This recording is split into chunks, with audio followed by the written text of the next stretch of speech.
अक्रूर जो कि श्वफल्क के पुत्र थे, उनसे कहा कि जाओ और कृष्ण को लेके आओ, यही मारेंगे। उसको पता नहीं था क्या होगा बाद में। आदमी कॉन्फिडेंस में ऐसी गलतियाँ करता ही है, तो वो सुपर कॉन्फिडेंट था, बुलवाया कृष्ण को। कृष्ण तो इसी काम के लिए आए थे, समझ गए कि बुलावा आ गया है, अब इससे काम निपटाना है, चलते हैं। राधा और गोपियाँ कृष्ण के बिना रह नहीं सकती थी। सुपर इमोशनल विमेन, ऐसा मानते हैं कि वो महिलाएं, राधा तो छोटी थी, बाकी महिलाएं गोपियाँ उनसे काफ़ी बड़ी उम्र की थी, इतनी इमोशनल थी कृष्ण को लेकर कि कृष्ण के बिना वो सोच नहीं सकते थे कैसे रहेंगे। पर वो जिस काम के लिए आए थे धरती पर, वो तो करना ही था। तो अक्रूर आए, अक्रूर ने बताया कि ऐसे ऐसे आया हूँ, ले जाना है। तो कृष्ण और बलराम चले गए। इधर कृष्ण गए, उधर गोपियों का रो रो के हाल बुरा, राधा का हाल बुरा। ऐसी दीवानगी आजकल की फिल्मों में आप सोच नहीं सकते, ऐसी दीवानगी थी उस जमाने में उनके बीच में। और जब आदमी का प्रेम हाथ से निकलता तो वो बेचारा कितना कमजोर हो जाता है। राधा जी की हालत सोचिए। सूरदास कह रहे हैं, अति मलिन वृष भानु कुमारी, हरिश्रम जलु अंतर तन भीजे, ता लालच न धुआवती सारी।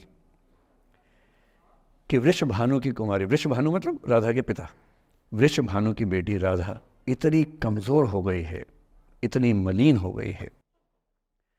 हरिश्रम जलु अंतर तन भीजे, कृष्ण के पसीने की कुछ बूंदें उसके ऊपर गिर गई थी, उसकी साड़ी में लगी हुई हैं।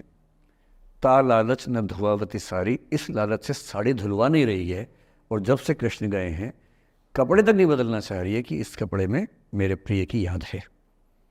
खाती नहीं है, इतनी कमज़ोर है, हिल नहीं पाती है। एक और कवि हुए, वो तो इतने आगे बढ़ गए, बिहारी नाम के कवि थे, उनकी नायिका तो लगता है कि घड़ी का पेंडुलम है। सांस लेती है तो 4-5 कदम 6-7 कदम पीछे चली जाती है, सांस छोड़ती है तो आगे आ जाती है। सांस की हवा से ऐसा हो रहा है। इत आवत चली जात उत चली 6-7 अखात, चढ़ी हिंडोरे सी रही लगी उसासनी साथ। कि इधर आती है उधर जाती है, 6-7 हाथ इधर 6-7 हाथ उधर, सांस लेती है तो यहाँ, छोड़ती है तो वहाँ, जैसे झूला झूल रही हो।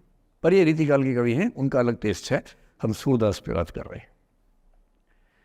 राधा इतनी परेशान है। अच्छा, जब आदमी परेशान होता है ना, जब उसका ब्रेकअप टाइप का होता है कि कोई गया है वापस ही नहीं आ रहा, कृष्ण ने कहा था कि बस जा रहा हूँ, काम निपटा के आता हूँ।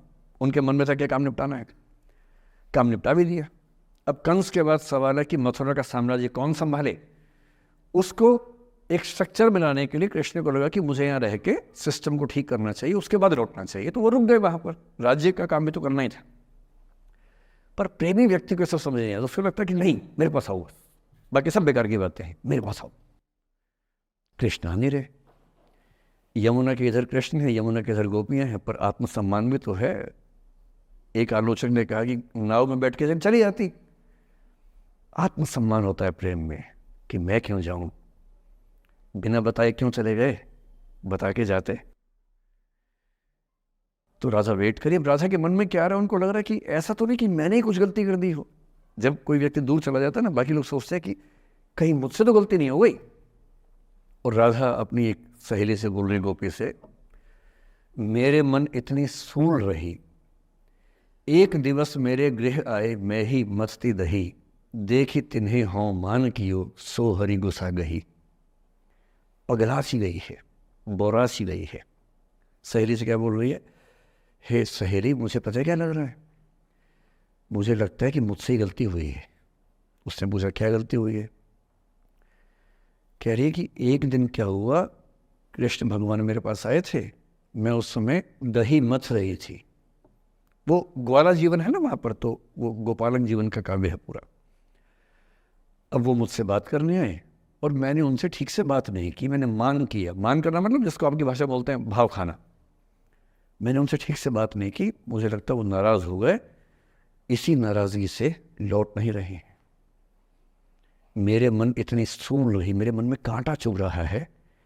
एक दिवस मेरे घर आए, अब समझ में आएगा, एक दिवस मेरे घर आए मैं ही मथती दही, देखी तिन्हें हाँ हाँ मतलब मैं मान की योग, मैंने अहंकार दिखाया सो हरि गुस्सा गही, गुस्सा आ गया उनको इस बात से। सूरदास की राधा मुक्त नहीं हो पा रही, लेट गो नहीं कर पा रही, वो जी नहीं सकती कृष्ण के बिना। पर फिर देखिए 300 साल बाद क्या हुआ। 300 साल बाद कमाल हुआ। 20वीं शताब्दी की शुरुआत में एक और कवि हुए, उनका नाम था अयोध्या सिंह उपाध्याय हरिऔध। हरिऔध के नाम से प्रसिद्ध है। उन्होंने एक पुस्तक लिखी, प्रिय प्रवास। प्रिय प्रवास का मतलब प्रिय प्रवास पे चला गया है, कृष्ण चले गए हैं मथुरा, अब राधा कैसे जिएगी। 20वीं सेंचुरी की शुरुआत में फ्रीडम स्ट्रगल शुरू हो चुका है।